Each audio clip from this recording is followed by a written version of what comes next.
G'day and welcome back to my channel. Now look at this. It's an Airfix St. Louis. Yes, it's one of the lovely classic ship kits that Airfix made back in the 60s and the 70s, and they are superb. A lot of those ships from both Hella and Airfix from that period when they were moulded, they haven't been surpassed. The Hella Victory, the 1/100 scale one, is still the best Victory you can buy in plastic down pat, and a number of the Airfix ones, simply you can't get them in other scales, the large scales, and you can't get them by the manufacturers. Airfix is the only place to go. Luckily, they don't punch out as many ship kits, these old sailing ship types, as the aircraft, and the tanks and things. So the moulds are usually not that ruined.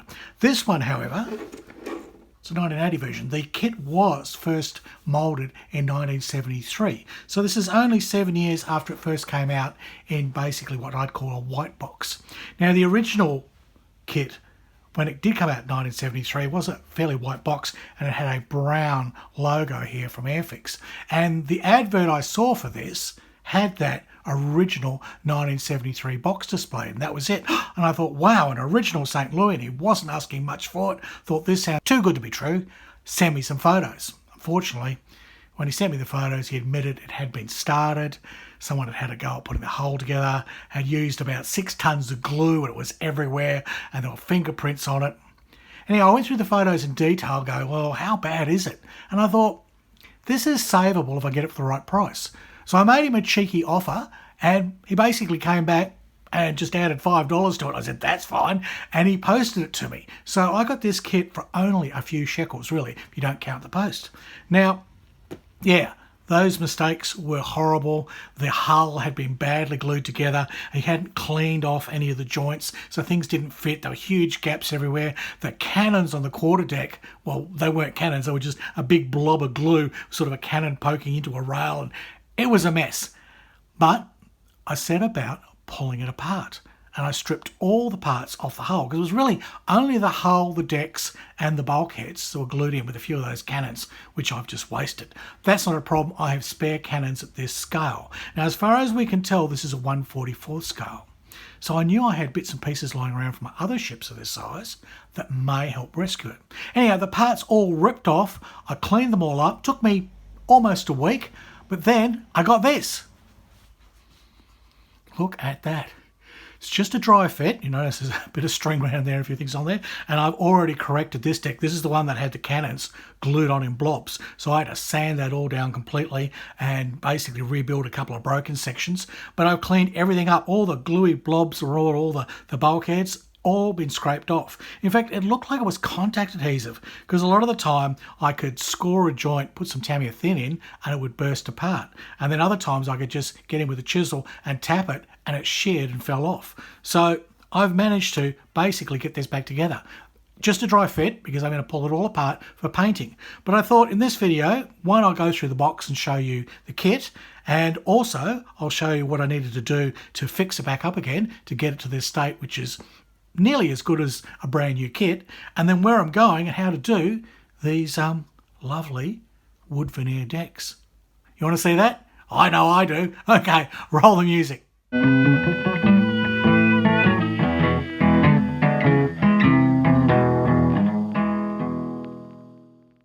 Okay, so what's in the box, I hear you ask? All right, let's get rid of this lid. Top opening boxes was typical of the period. The boxes are very thin cardboard. So if you're ever going to get one of these sent to you, ask them to pack it in another box, because these boxes will not survive the trip. Airfix really wasn't thinking sort of about it when they were doing this. Now, my particular kit is from Japan. Now, this is exactly the same kit. It's the Airfix kit. It's got Airfix all over it. But it was basically either moulded or squirted out or just released and marketed in Japan. So my instructions are all basically in Japanese.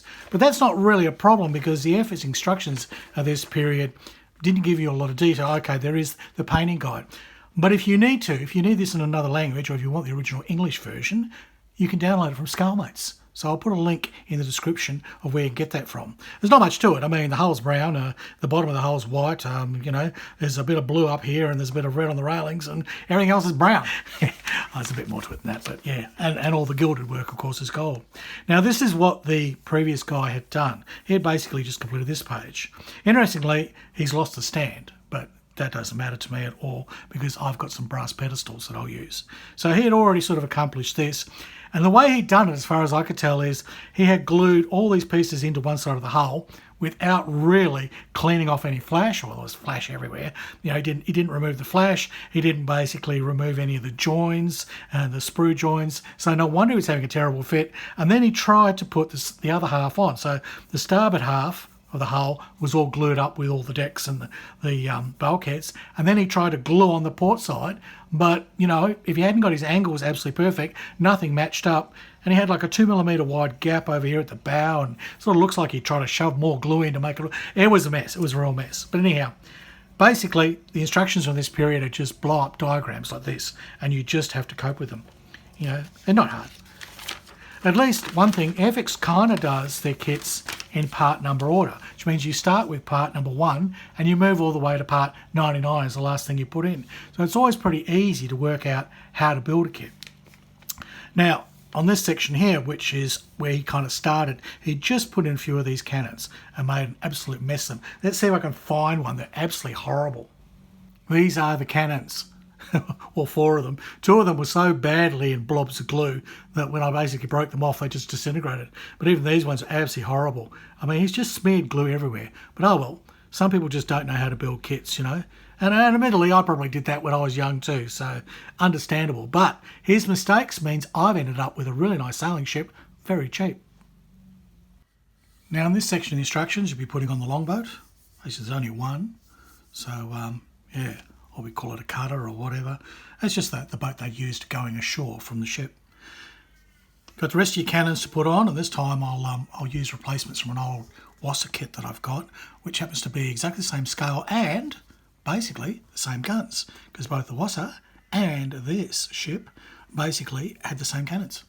In fact, this French ship was built by the Dutch, and it used English oak, and it used basically Swedish cannons. So there you go. It was a bitzer at the time. Basically, the French outsourced to get the best of everything. Though, you know, basically the Dutch were building the best ships at the time, so that's what they did. And then, of course, they got it home. They stuck a whole lot of things on it, make it look very Frenchy. You know, kind of a lot of cheese and wine, that sort of thing. Now, there's basically 60 main guns in this thing on 2 decks. There's 2 levels of deck, and plus you've got smaller guns up. You've got on the forecastle here, you've got what they call little murdering guns, that sort of thing. It has, interestingly, it has bow chasers, right? So stern chasers and bow guns. So basically there's guns in the bow, and then when you get to the stern, you've got cannons in the stern. That's very interesting. Simple design with the rudder that goes on. I'll probably put a bit of chain in there to run up to the basically the steering mechanism. The lantern, there's just a dirty great big lantern that goes in here. Now I don't know if I can do anything tricky with that to try and basically scratch build it so it can be transparent. Don't know, I might just end up painting very nicely using maybe some transparent blue, you know, to sort of see if I can get that sort of effect. But it's very simple indeed. And then there's just this one little lone post here, sits in there all by itself. It's very lonely. Who knows what's going on there. Interestingly, if you put the Wasser and this side by side, they're very, very similar indeed, similar sort of size. The only difference is the Wasser ends up with more decks. It went higher and it got more cannons, which meant it was very top heavy, which may explain why on its maiden voyage it tipped over and sank, but that's another story for another day. Fairly simple with the rigging. You've got your channels here and your chain plates and basically your dead eyes there all together. I'll probably end up ditching those parts and sort of scratch build, put in some wooden dead eyes and do the whole thing with cordage and make it look a lot nicer. All your cannons are going in here, and as I said, you can have about 30 on each side, or probably 28 each side, and then you've got forward cannons and rear facing cannons, and you've got a few others that are sort of floating around on the deck of a lesser calibre. They give you instructions here. You can have the cannon ports closed or the cannon ports open, one or the other. And yeah, and basically the idea here is if the cannon port's open, stick the cannon through it. If it's closed, you're going to have to pop your cannon back. Yeah, it's pretty obvious sort of stuff really. But if you didn't know, that would be useful. Section 6 is all, again, this is how Airfix was at the time, great big exploded drawing, and away you go. But the trick was to find the lowest number and work your way through. So here, probably our lowest numbers around the 160s, and then you're working your way all the way through into the 100 and 180s, and yeah. So you just work your way through one at a time, or build a whole mast setup, you know, whatever you like. It's not really that hard. If you know ships, you won't worry too much. You just want to know the part numbers and start putting things together. But basically, you've got your, you know, your masts and your yards, and you've got your little crow's nests and your fighting platforms, and that's about it. And you've got your bowsprit. Yeah, it's pretty simple. This is the kind of ship that has a bowsprit, which has a tiny little crow's nest on it, and then it then has a jackstaff there, where you'd run your jack. Well, in the English Navy, yes, you'd run your Union Jack there, you know. And we're going to put on our anchors at this point, and they give you a little hint as to how they'll be tied on. So it's really pretty straightforward. Well, for me, I don't see this kit as being difficult. And that's kind of it for the plastic parts. You've then got rigging. We'll get into that in a sec. They'll give you the rigging diagrams here, so you know what you've got to make. So if you're going to use a rigging loom or do it yourself, you've got an idea what lengths you need and the angles that are required. And then that's how it should be rigged up if you're doing all the rat lines, the shrouds and rat lines. Shrouds go up and down and they're black. Rat lines are all the horizontal ones that the crew basically climb on, and they're usually a jute colour. So there you go, not all black. Not usually. Section 8. Section 9, they provide plastic sails in the kit, which I won't use. I'll either do this thing without any sails at all, or I might make a few cloth ones like I did for the Bounty. But I don't know, I'm leaning towards just having this as a reasonably quick build, because I can reduce the amount of rigging if I just don't have sails on it. I just have it as though she was in port, and she's just in there. Sails are all off. They're all getting washed. They're all down the laundromat. They give you a basic idea of rigging. That's standing rigging. Okay, your fixed rigging, which is fairly correct. It's very, very oversimplified. In fact, I'll show you a photo shortly. So then, yeah, they're showing you some of the running rigging here. Standing rigging will be black. Again, the standing rigging is ropes covered in tar because they don't move and they need to stay there a long time. So they're covered in tar so they don't disintegrate. The running rigging, on the other hand, moves. So running rigging here is on the yards because they've got to tack. They've got to turn this way, that way, depending which way the wind's going. So because of that, the running rigging moves. They don't tar it. So there you go. Very simplified running rigging. None of the control lines that run down, you know, basically your halyards that run down a deck are indicated. But I've got those in this rigging diagram. So that gives you an idea of if you really rigged this ship, that's what it would look like. I'll come close. I don't think I'll do 100% of that, but I might get to 80 or 90% of it. We'll see. This is actually a lot bigger than the Bounty. Here's a photo, all right? The Bounty, 1/10 scale, so actually it's a scale that it should be bigger, but it's a tiny little ship, the Bounty, really is, and even at that 1/10 scale, it was only about a foot long, right? This one, when it's built up, the St. Louis, is going to be basically 500 mil, half a metre, 1.5 foot, probably a bit longer, right? Closer to 18 inches maybe, all right? Well, that's 1.5 feet, maybe 20 inches. And yes, so it's going to be a good size. I'll really be able to get my fingers in there. We should be able to do some more rigging. Not quite as big as the HMS Prince, which I reviewed at the beginning of this year, and that was gorgeous kit, and that's the kit that I wanted to build this year. But because I've kind of fallen into this one and I've started doing these repairs, I'd like to keep going and finish it. Now, this came with a little typed up sheet which gave you the history. So this basically told you all about the ship and how she basically, the guns she had and the decks and all the rest of it, and why she was built. So that's kind of nice. That is in the English version of the instructions by Airfix. She is 1,200 tonnes, so 192 foot long overall length. So there you go. Keel, 115 foot long. She wasn't too bad. She was, you know, a reasonable size. I mean, she's probably a third rate or a fourth rate. But she's only got 2 decks of guns. She's only got 60 guns, so she's not a great big massive sort of thing like a Victory, but she's certainly an interesting ship to build that I can cut a few more skills on and try a few tricks such as those wood decks, which I'm going to talk about shortly. Now, let's have a look at the kit. Now, the moulding is pretty good. I mean, you've got a lot of detail. It might be exaggerated for some. I know a lot of people like to fill these planks in, But honestly, they're really good if you want to get a wash in there over the top of your paint colour and get this thing with, the details popping out. And that really works. Other areas are sort of sparse, there's not much happening in there, but you would paint blue in there, and one of the tricks is to do some dry brushing and again run a bit of a wash to give it a little bit of a patina and some texture. I'm missing the figurehead. That has snapped off. I've just got the wings and the legs. So I've got to scratch up. It's just a little cherub there, or a saint, with a little arm out. So that won't be too hard. But generally speaking, the detail is pretty good. Bit of my sanding there. The detail is pretty good, and it's pretty well standard for the period. Now, there was a big thumbprint down here of the glue, but again, I managed to scrape that off, and then I rescored all the plank lines. I won't know how good my work is till I get a coat of primer on that, but that should come up reasonably good. Anyhow, it's sort of hidden down there, you hardly ever see it. Luckily, he kept the glue off all the little frilly bits in the coachwork, so that has remained reasonably good. There was flash all through the railings, which is kind of typical with these kits after a number of years. That's what you get. But I cleaned out all that flash and set it all up. I'm missing a fleur-de-lis here. That's a little fleur-de-lis there.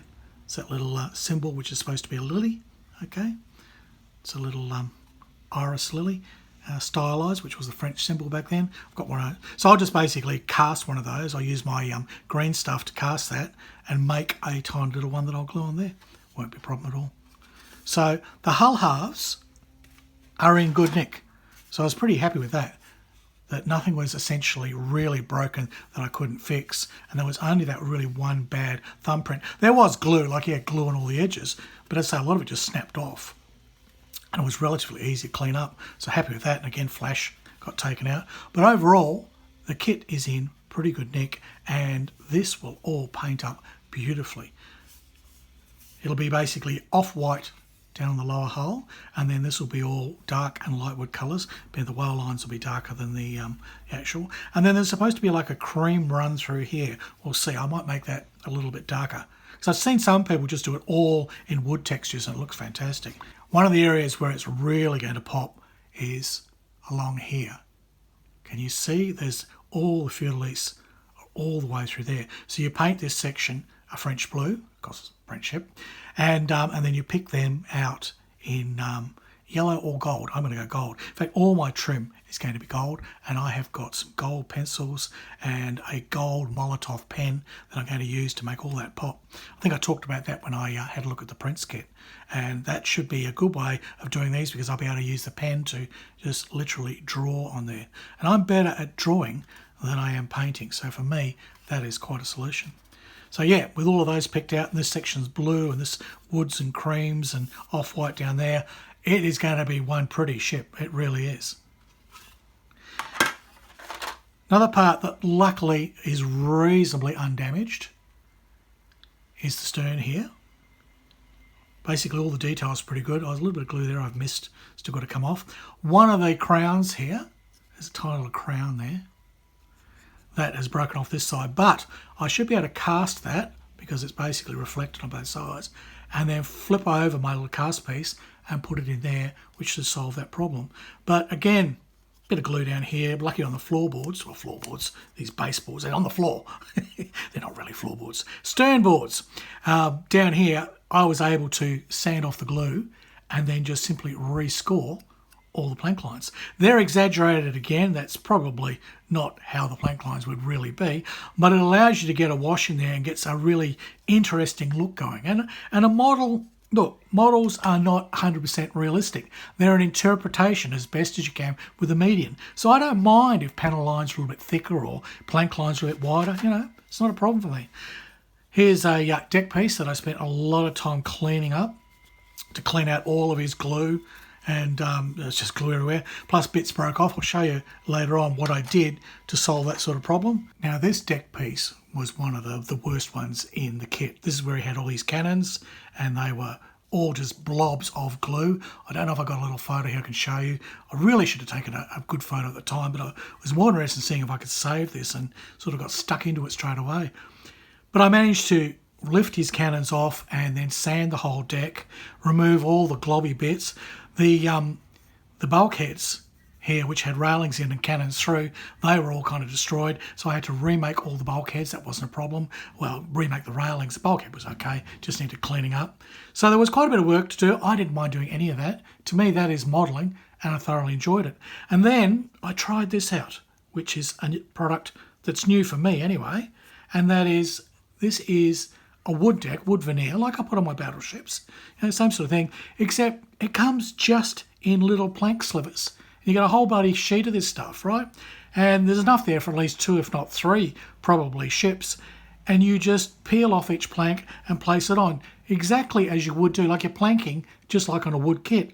It's great. I'll show you how that was accomplished. Now, really, I probably should have got some primer on and got these deck gratings painted first before I went into that, but I was too sort of excited to try it out. We'll have a look at all that next. Now, other parts, they're fairly basic. The grate here for the bow, there's not much to it. It is clean though. It is pretty well flash free, which is great. You won't be sort of poking out any holes in that. They're already done for you, so that's good. The bulkheads, yeah, they're all not much to see. They've all been sanded smooth. A few of these little railings have broken off, and I had to refabricate them. One particular piece I could not get apart was here. This is the poop deck, so to speak, or the very, very stern series of decks. Because it's this Dutch design, it's got like these 3 silly mini decks at the back there, kind of crazy. How they got onto this very last back one, I don't know, because your last door is here, and they'll only get you onto there, so you would have had to like leapfrog onto that back deck, but who knows, who cares? It's strange, it really is. Now, here there was glue everywhere, and I had to go through and chisel out all of that glue, and the bulkhead before that was so bad. In fact, you can get an idea of how bad the glue is. Can you kind of see? You can see there's still some that I probably should sand. Yeah, I've missed a bit there. That needs a bit of sanding. But there's just glue everywhere. Here there were giant globs of glue all in the doors, everything. I have done a lot of work, sanded that all up, and got it now that it is passable. I get some paint on it. It's not perfect, but by the time it's painted up and it's hidden there on the deck and there's all rigging and things around it, it'll look fine. Same here with the at the bow. This is part of basically the forecastle, and this is where those little bow chaser guns go. Aren't they lovely? This didn't come out cleanly. The whole section from here snapped, but I did manage to find the snapped off bit, glued it back on, and basically sanded the whole thing up. That's fine. It fits in the spot. It joins up with this little bow piece, so by the time that's on, it hides the broken area, and it's going to look fine. So that came out well. Cleaned out all of the railings. A lot of them weren't too bad, but I ran a file through all of them anyway, just made sure everything was opened out. So overall, the broken parts and the badly glued parts, they cleaned up reasonably well, as I showed you at the beginning. She looks, she just looks like a normal kit that I've dry fit together. The sails, well, they're not in really good nick. There's a lot of holes in them, but I wouldn't use the plastic sails anyway. Well, Vac-form. I'm not a big fan of them. They're not too bad. They're well marked. They're better than the ones on the Revell kit. At least they are a sort of an off-white to start with, practically a cream. And they are well detailed with basically the rigging lines on there, the bunting and that sort of thing. You could use the ones that are okay and then just roll up, like, only use a little bit of it and roll it up and tie it away, these couple that are broken in the middle. It invariably happens because this was in the bottom of the box, and I mean the sails should always be on the top of the box, and hopefully they'll survive, but somehow people pull things out, put things in, and yeah, once you've got sprues on top of these Vac-form sails, of course they're going to get wrecked. Did come with cordage, and it's not too bad. Actually, it looks reasonably good. So you've got your darker, not quite a black, it's good. It's just an off black, a very dark brown, which is much better for the tarred lines. And then you've got 2 of these for the running rigging, and the thicker one and thinner one, which is terrific. So that is actually quite useful. Whether that had been bought aftermarket, because it's sort of in this funny packet, don't know, but I'll be able to use that, I think. Now, before I talked about the rat lines, and there they are, and they are a rat's mess. I'll try and fold them out because I won't be using them, but Airfix did this early on as they did them. They're sort of fiberglass, I think, from memory, and so they're already sort of done for you, and all you have to do is cut them off. Usually they're sitting nice and flat in the bottom of the box, so these ones have bent up. you would have to very gently iron these under a towel. You'd basically wet them, put a towel over the top of them and try and iron them back to shape, because they're sort of a fiberglass with a plastic over the top. So yeah, they're not bad. They can look quite good when they're put on, and for a lot of people it saves them all the worry of trying to figure out how to run rat lines. So yeah, to some people these might be useful. I'm not even going to try and salvage them. They can go, because I will be threading and running lines using the cordage, as I've done on the Bounty, and I would put it on this ship. And I'll go a bit further, because this time I'm going to do the channels and the dead eyes and that sort of thing, because this ship is bigger, right? Even though it's a smaller scale, because physically it's a bigger ship, things get bigger. Now there's only 2 sprues in the kit, but they're big sprues. I mean, they're quite enormous sprues.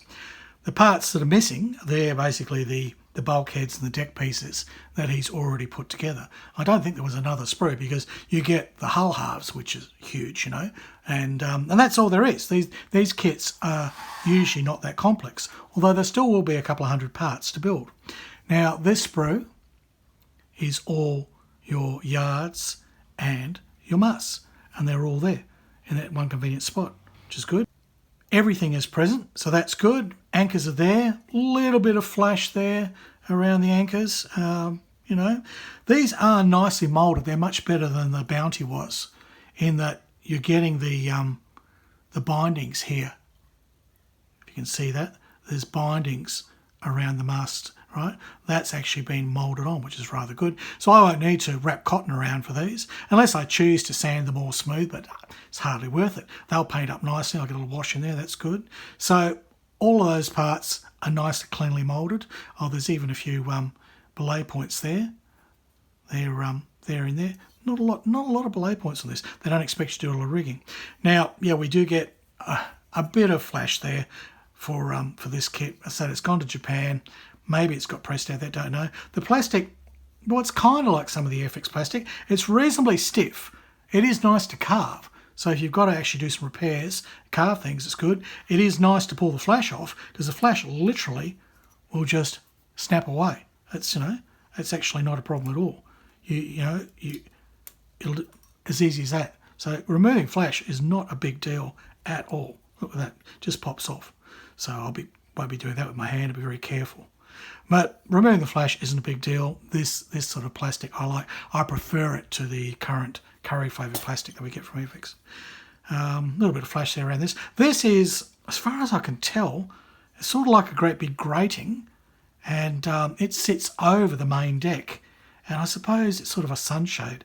Maybe it's there so that the French guys could lounge around and, have some cheese and some wine, because, basically most of their ships were blockaded in by the British and couldn't really get anywhere. So they were just sitting around most of the time, basically playing chess, eating cheese and drinking wine. No, there were battles. There were things that were going on, but yes, I think it was more the Napoleonic Wars, when basically the French ships didn't even get out of harbour at all. The French frigates were just sitting there. And when one did get out of harbour, the British would chase after it. And of course, the British Navy were very well trained and very organised. They would chase down these French frigates. They wouldn't destroy them. They would just capture them, take them back, clean them up and reuse them. This one, we have got all the cannons. It's not too bad. Again, we've got a bit of Flash City happening there. We'll see. I've got spare cannons that aren't so flashy, so I'll sort those out. There's all the cannon port flaps. Now, or doors if you like. There's only a few with flash on, but it's a nice square shape, fairly easy to clean up. That will not be a problem. The cannon cradles to the left, well, there's not a lot of those left. There's enough to do the ones on deck that will be seen, and then I can basically use ones from another build I've got. Say the old Wasser kit. I've got a spare Wasser kit. I've actually got 2 Wasser kits. So one of my Wasser kits, I can actually pull out the cannons from that and use them. They look identical, especially the ones hidden underneath that to pull them where they're eating their wine and cheese. There's our lifeboat, launch boat, whatever, cutter, whatever you want to call it. Not quite sure if the French have a name for it. The big lantern that sits at the back there, it is reasonably nicely moulded. A little bit of cleanup, a little bit of wobbliness here and there, but won't take much. The crow's nests look quite good. Not bad at all. Here is a horrible area. The the dead eyes, the channels here, yeah, and the chains that go down. Actually, the chain part's reasonably clean, all those aren't. But again, this flash will pop out. I won't do it because those chain lines are quite delicate.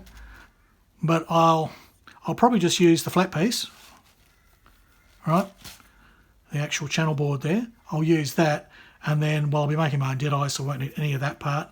And then as far as the chains go, well, I might actually get some very fine chain and do it properly, because they're usually chains that run to the hull, or straps. So I could do that with tiny little pieces of photo etch or even some plastic. Not too bad. So I'm not too worried about that. That would be kind of horrible and a bit of a turn off to a lot of people. Go, oh dear, that's going to be really hard to do and clean up. But actually, it probably wouldn't be that hard to clean up at all, really. But I'm not going to use it. Now, what have we got here? So these guys here are on top of the crow's nest there, the fighting platforms, if you like. They're tiny little thing.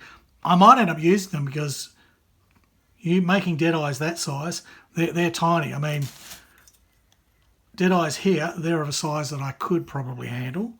I could probably make those. They're about a 3-4 millimeter dead eye. That's doable. That's doable. I was doing 2-3 millimeter sort of blocks when I did the Bounty, but these little things here, we'll see. I've got those to back up, and those, thank goodness, are fairly flash free, so I could use those. And the same here with these little ones. Now these are the crow's nests that go right on the top. There's a little bit of flash around the edge there, but they'll clean up. They'll clean up. They're not too bad. And the detailing is not too bad on them. So these are the large ones. These are more really fighting platforms, I suppose. But you could call them both crow's nests. They've got that round thing. And that's kind of what we call a crow's nest when it's round. And that's about it. We've only got, what else we've got? Some oars here. They're a bit horrible on that side. On this side, you've got some oars. So they're not too bad. There's an injection mark. First I've actually seen that's in the way. There's a bit of cloud. Oh, there's injection marks on the bottom of these crow's nests. But they should sand up. That shouldn't be too bad. And we've got some belay points here. These little belay points. Bit of flash, that'll just pop off. Look, it's what it is for the kind of kit it is for this period and this age. Well, that's the sprue tool, basically. The only other thing I found in the box was the flags. So I've got some paper flags there. Whether I'll replace them with nice cloth ones. You can order cloth ones here in Australia, and they're fairly cheap to buy, so I might get some nice cloth ones. And I haven't had time to really talk about this. That'll all be in the next episode. I will talk about how to put this wood veneer deck on and how I did the corrections. And I'll also show how to use Milliput to cast some parts. Milliput and green stuff I use. Look, it'll all be in the next one. We'll continue on with this, and it'll be fairly soon because I've done most of the work already. I just can't fit it in this video. It's too long, much too long. Okay, look, I hope you enjoyed that. It sort of went on a bit, I know, but there's a lot to show you and talk about in these kits. As you can see, I love these old Airfix kits. They really have a lot of joy in them for me. Anyhow, if you like what you see, push the like button, yes. Subscribe to the channel, hit that notification bell. And if you really want to support my channel, then go to Patreon and join up there. For as little as $1 a month, you can see my videos early and advert free before everyone else. Yeah, how's that? So until then, it's goodbye from Australia, and it's hooroo from Harry Houdini.